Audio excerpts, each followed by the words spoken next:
Hello friends, मैं रविश कुमार। आज के इस वीडियो क्लास में हम लोग सीखेंगे रिलेशन।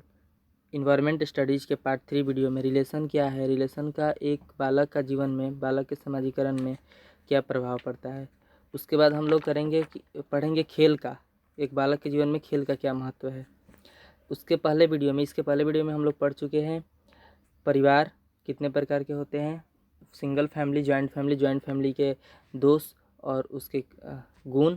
उसके बाद फिर ये फ्रेंडशिप पढ़ चुके हैं, मित्र और मित्रता। और आज की इस वीडियो में पढ़ेंगे हम लोग रिलेशन क्या होता है।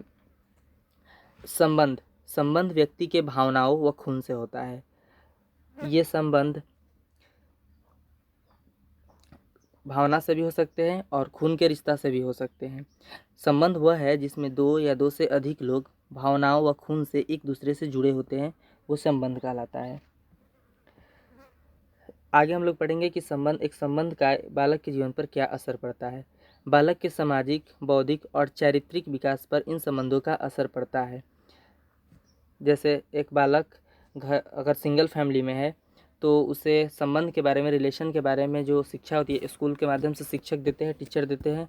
और अगर जॉइंट फैमिली में है तो उसके अपने दादा दादी और बूढ़े बुजुर्ग से पूरा संबंधों की जानकारी हो जाती है। उसके बाद संबंधों का वर्गीकरण पे बात करेंगे। संबंधों का वर्गीकरण दो आधारों पर किया जा सकता है, एक वैवाहिक संबंध के आधार पर और एक समरक्त संबंध के आधार पर।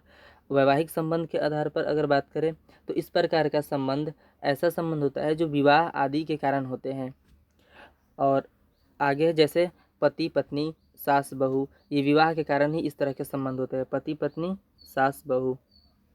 आगे है समरक्त संबंध। ये संबंध खून का होता है, रक्त का होता है, जैसे माता पिता, पुत्र पुत्री। कार्य और खेल से एक बालक का किस प्रकार विकास होता है उस पर हम लोग बात करेंगे। कार्य बच्चों का मतलब कार्य बच्चों का करता है कार्य, लेकिन खेल बच्चों के लिए अनिवार्य होता है और कार्य वयस्क की जिम्मेवारी होती है। कार्य वयस्क करते हैं लेकिन खेल बच्चा खेलता है, और वयस्क की ये जिम्मेवारी होती है कि वो बच्चों का खेल में समर्थन करे, सपोर्ट दे और उन्हें प्रोत्साहित करे खेलने के लिए। बच्चे अपने आप को खेल में बिजी रहते हैं तो वयस्क का कर्तव्य होता है कि वो उसको समर्थन करें। खेल से बालकों के विकास में क्या प्रभाव पड़ता है उस पर। खेल से बालक के विकास में वैसे तो बहुत सारे प्रभाव पड़ते हैं, लेकिन कुछ महत्वपूर्ण प्रभाव है जो आपके सामने है। पहला, रचनात्मक कार्य, यानी जब भी बालक खेलता है तो आप देखते हैं कि कुछ न कुछ रचनात्मक कार्य करता है, कुछ न कुछ क्रिएटिविटी करता है। इसलिए खेल से उसकी रचना, क्रिएटिविटी का शक्ति बढ़ता है और कल्पना शक्ति में वृद्धि होती है। कल्पना शक्ति में तो वृद्धि होगी ही होगी, क्योंकि बिना कल्पना शक्ति के कोई रचनात्मक क्रिएटिविटी कर ही नहीं सकता है। इसलिए इससे पहले अभी भी दो फायदा निकल गया, रचनात्मक कार्य और कल्पना शक्ति का विकास। उसके बाद दूसरा, सहज रूप से सीखता है। जब किसी भी बच्चे को हम खेल के माध्यम से कुछ भी सिखाते हैं तो सहज रूप से, आसानी से उसे सीख लेता है, हंसते हंसते, मतलब मज़े में, अपने मस्ती में, आनंद में वो सीख लेता है, उसे बड़े नहीं लगता है। अगला है पाठ को रुचिकर। जब हम खेल के माध्यम से किसी भी पाठ को पढ़ाते हैं तो वो रुचिकर हो जाता है, और जो बच्चा का मन भी नहीं लगता है पढ़ाई में, वो पढ़ने लगता है और वो आगे की तरफ सीख लेता है कुछ भी। जैसे हम लोग एससीपी में ही, अगर इंटर्नशिप में हम लोग अपने इंटर्नशिप के दौरान की बात करें तो बहुत सारे खेल खिलाते थे, जैसे सर्किल बना करके उसमें अंग्रेजी के कुछ वर्ड्स लिख करके, या कोई टीएलएम यूज करके, या फिर नदी बना करके, रिवर आउट इन करके, या अल्फ़ाबेट्स या गिनती की कोई भी चीज़ इस तरह से। अगर हम किसी बच्चे को बहुत सारा बुक्स भी दे दें, ये भी एक तरीका है, और उसे बोले कि एक दूसरे के ऊपर लगाइए अच्छे तरह से, तो उससे भी नंबर काउंटिंग वो सीखेगा। 5 6 10 बुक दे दे तो काउंटिंग, और वो उसके लिए खेल हो जाएगा, और खेल के माध्यम से वो नंबर काउंटिंग सीखेगा। इस तरह से ओवरऑल ये कह सकते हैं कि खेल के माध्यम से बच्चा के रचनात्मक कार्य होता है, क्रिएटिविटी करता है, कुछ ना कुछ सहज रूप से सीखता है और पाठ को रुचिकर बनाता है। आगे आपको एक पिक्चर के माध्यम से बताने जा रहे हैं कि ये देखिए, ये बच्चा खेल रहा है और इसके साथ क्रिएटिविटी भी हो रहा है, रचनात्मक कार्य, मतलब बच्चा के ये पेंटिंग भी हो रहा है और ये बच्चा के लिए खेल है, और ये इससे क्रिएटिविटी भी हो रही है। दूसरा है, बच्चे खेल रहे हैं आपस में और इससे अल्फ़ाबेट्स की ज्ञान सीख रहे हैं। ये अल्फ़ाबेट्स, आगे बात करते हैं टीचिंग मेथड। प्रोजेक्ट विधि से भी हम पढ़ा सकते हैं। कोई भी लेसन को पढ़ाना है तो उस लेसन से संबंधित प्रोजेक्ट बच्चों के सामने रखते हैं तो आसानी से सीख लेते हैं। अगला है किंडरगार्टन विधि। किंडरगार्टन विधि वही विधि है जो खेल खेल में, जो भी हम लोग खेल की बात करें कि खेल खेल में सिखाना पढ़ाना, वो किंडरगार्टन विधि है। इसके जन्मदाता है फ्रोवेल। किंडर प्लस गार्डन, जिसमें किंडर का मतलब होता है बालक और गार्डन का मतलब होता है बगीचा, यानी बालक का बगीचा, गार्डन विधि। इसमें 4 से 8 साल के बच्चों के लिए छात्र आधारित होता है, 4 से 8 साल के बच्चों के लिए होता है, और खेल गीत उपहार द्वारा इस विधि को फॉलो किया जाता है, किंडरगार्टन विधि को। ये है फ्रोबेल, इनका जन्म 1782 से 1852 ईस्वी में हुआ है। प्रोजेक्ट विधि, किंडरगार्टन विधि। अगला एक विधि है मॉन्टेसरी विधि। इसका भी नाम आप लोगों ने सुना होगा। ये फ्रोबेल जर्मन शिक्षा शास्त्री थे। ह्यूरिस्टिक विधि आगे आएगा। मॉन्टेसरी ह्यूरिस्टिक विधि के जन्मदाता आर्मस्ट्रॉन्ग है। इसे अन्वेंशन विधि या खोज विधि भी कहा जाता है। मतलब कोई भी चीज़ खोज करना या खुद से करना, बालक खुद से जो करता है, खोज करता है, क्रिएटिविटी करता है, तो वो ह्यूरिस्टिक विधि के अंतर्गत आता है।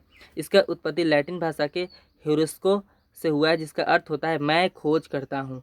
जिसका अर्थ होता है मैं खोज करता हूँ। किसका अर्थ? ह्यूरिस्को का अर्थ होता है मैं खोज करता हूँ।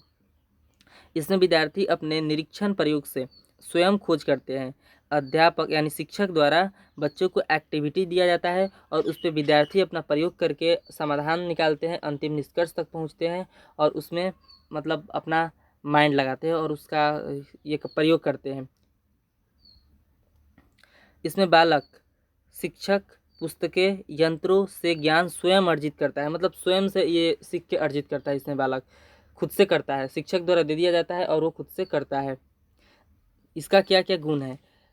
ह्यूरिस्टिक विधि के बहुत सारे गुण हैं, जैसे स्वयं कार्य करने की आदत लग जाती है बच्चों में, वो खुद से कार्य करने में ज़्यादा भरोसा रखते हैं, और जिसमें सेल्फ स्टडी की बात भी कर सकते हैं। स्वतंत्र और स्वाध्याय की आदत, बच्चों में तर्क, कल्पना, चिंतन की क्षमता का विकास हो जाता है। तर्क शक्ति और कल्पना, चिंतन की क्षमता का विकास हो जाता है। हालांकि ये जो जितने भी विधि है टीचिंग विधि, किंडरगार्टन विधि हुआ और मॉन्टेसरी विधि हुआ, और भी बहुत सारे विधि है, इस सब पे एक स्पेशल वीडियो अलग से बना देंगे सारे विधि पर। इसका दोष मॉन्टेसरी विधि का निम्न कक्षाओं के लिए उपयोगी नहीं है। ये निम्न कक्षा के लिए उपयोगी नहीं है, ये उच्च कक्षा के लिए उपयोगी है।